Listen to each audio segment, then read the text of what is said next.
There is a strange kind of pain that almost never gets named out loud. You are there in your own life. You go to work, you show up in conversations. People would probably describe you as kind or reliable. But inside, it feels like you are standing slightly to the side of the scene, watching other people be the main characters while you mostly react, support, and adapt. You see your friends making bold choices, posting big announcements, changing careers, moving cities, falling in love, and you are genuinely happy for them.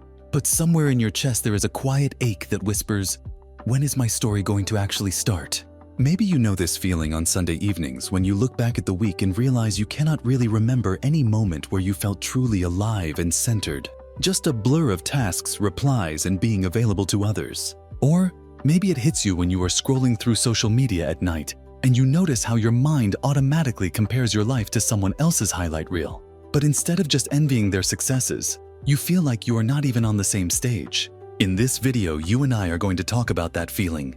We will give it a name, explore where it comes from psychologically, and most importantly, you will leave with a small set of tools to slowly move yourself from the edge of the frame back into the center of your own story. And a little later, I will share one simple question that you can ask before making a decision that will quietly shift you from background role to author role over time. So keep an ear out for that. To start, let us give this pattern a name. I call it background self syndrome. It is not an official diagnosis, but it is a very real experience. The sense that you exist mainly as a supporting character in other people's plots instead of the main agent of your own. Background self syndrome is not the same as being introverted, and it is not about whether you like attention or not. You can be loud, social, even high-achieving, and still feel like your life is scripted around expectations, obligations, and other people's timelines. The core of this pattern is not about how visible you are to others. It is about how present and chosen your own actions feel to you. When you live from a background self, your decisions often feel like defaults.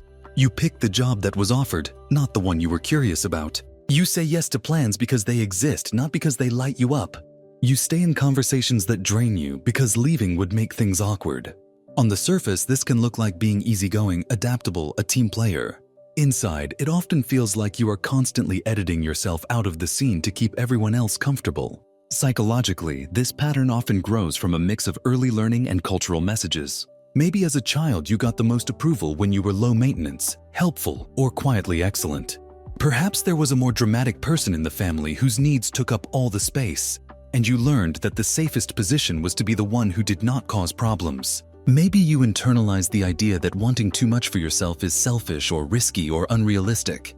Over time, your nervous system can equate visibility with danger or shame, and invisibility with safety. Add to that a culture that celebrates certain kinds of success with loud, polished stories while barely showing the slow, messy internal process of choosing yourself, and it is easy to fall into a mental habit. Better to stay in the background and avoid the pain of failing as a main character. In practice, background self-syndrome often shows up in small, almost invisible ways. You go to a restaurant with friends, you know what you want to eat, but when everyone else is deciding, you say, "I will just get whatever you are getting." At work, you have ideas that could genuinely improve things, but you wait until someone else suggests something similar, and then you support it enthusiastically. In relationships, you notice yourself regularly thinking, "As long as they are happy, I am okay, even when you are not okay." On paper, these might look like kindness or flexibility, but inside you know the difference between a genuine choice to support someone and a reflex to disappear. The hidden cost of living like this is not only missed opportunities, it is a slow erosion of your sense that your preferences, curiosities, and boundaries matter. You might feel a low-level resentment that you then judge yourself for.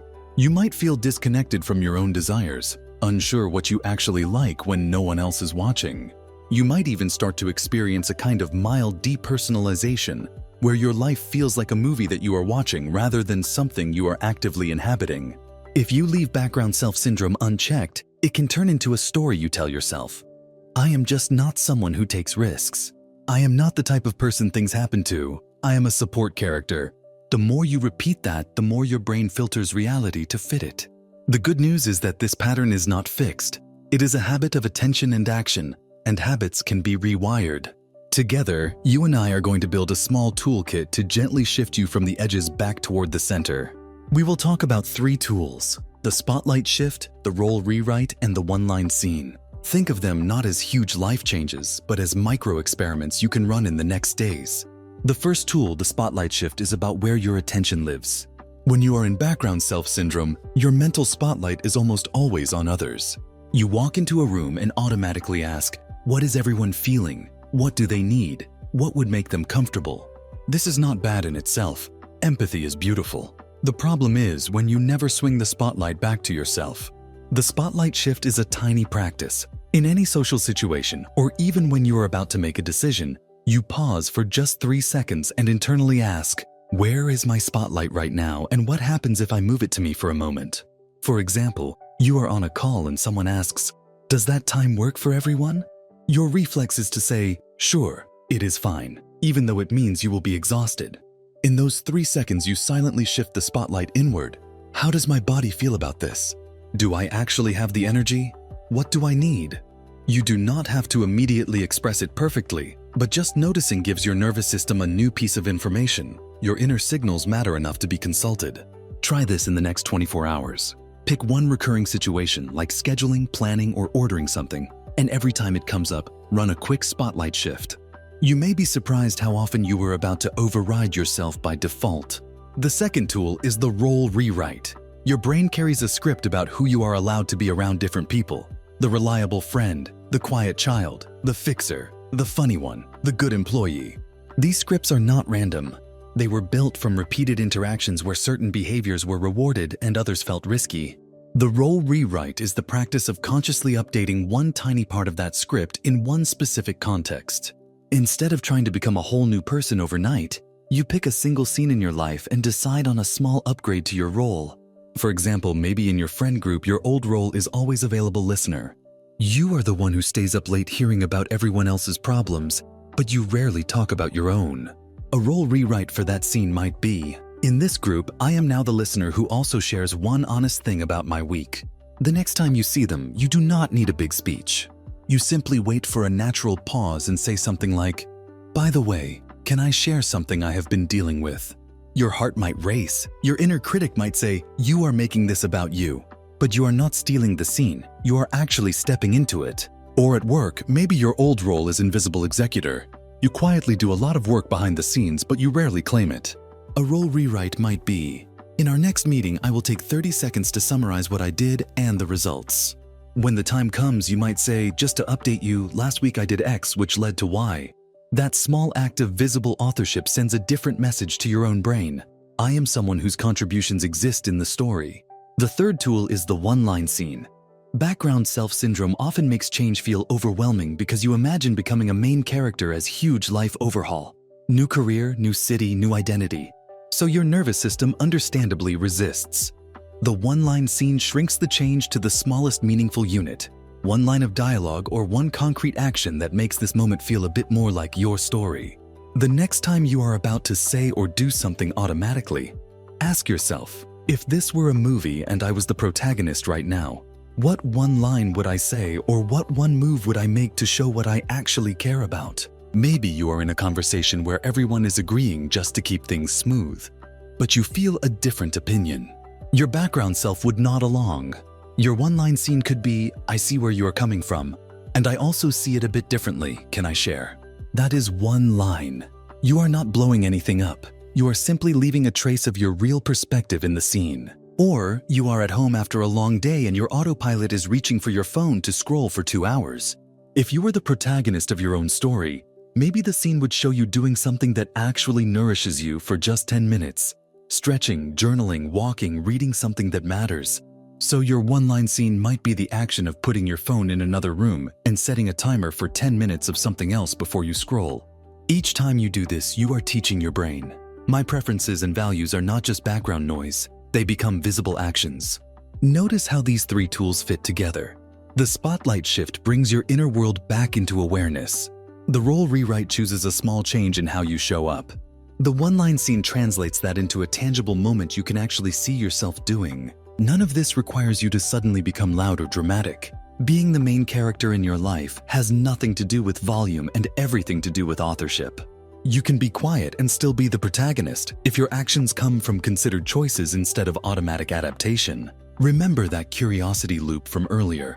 the simple question that can help you tell whether you are about to live as a background self or as an author. Here it is. Am I choosing this or just allowing it to happen to me? The next time you are about to agree to something, delay replying, or go along with a plan, pause and ask that question. If the honest answer is, I am just allowing this, do not shame yourself. Start with one tiny adjustment. What would this look like if I chose it, even 5% more? Maybe it is saying, I can come, but I will leave by 10. Maybe it is asking for a day to think. Maybe it is saying, actually, that does not work for me, can we find another option? Each time you do this, you are adding a frame to the movie where you are clearly making a choice instead of being pulled along. You might even want to write down one recent situation where you realize you just allowed things to happen without really choosing, and what a small chosen version would have looked like. If you feel comfortable, you can share that in the comments. You will likely find many people recognizing the same pattern. Through all of this, hold both compassion and responsibility together. Background self syndrome did not start because you were weak or lazy. It started because at some point, being small, adaptable, or invisible really did feel safer. Your mind tried to protect you with the tools it had. That deserves respect, not contempt. At the same time, you are no longer that child in that specific context. Today, your life is asking for a different pattern, one where your needs, values, and curiosities are not just quietly noted, but allowed to shape the plot. You do not have to flip a switch and become a totally different person. You just have to repeatedly practice a few small moves. Shift the spotlight inward for a moment. Rewrite one tiny part of your role in one scene. Give yourself one line or one action that reflects what you really care about. And ask that question, am I choosing this or just allowing it to happen? Over weeks and months, these small acts accumulate. You might look back and notice that your calendar has more things you genuinely wanted, that your conversations include more of your real thoughts, that your body feels a little less like it is bracing in every social interaction. This is what it feels like, quietly and steadily, to move from the edges of your life into its center. As we close, take a second to form your own sentence. Something like, I am allowed to be the main character in my own life, and I will start by choosing one small scene today. If this video helped you see yourself more clearly and gave you tools you can actually try, then let it be more than a moment of insight. Let it be one of those small scenes where you choose to keep building your inner toolkit. Like this video, share it with someone else who might be living from a background self, and subscribe to Mind Unlocked as a way to keep collecting practical tools and perspectives for better thinking, clearer communication, and deeper self-understanding, so that step by step, you are not just watching your life from the sidelines, but actively writing the story you are living.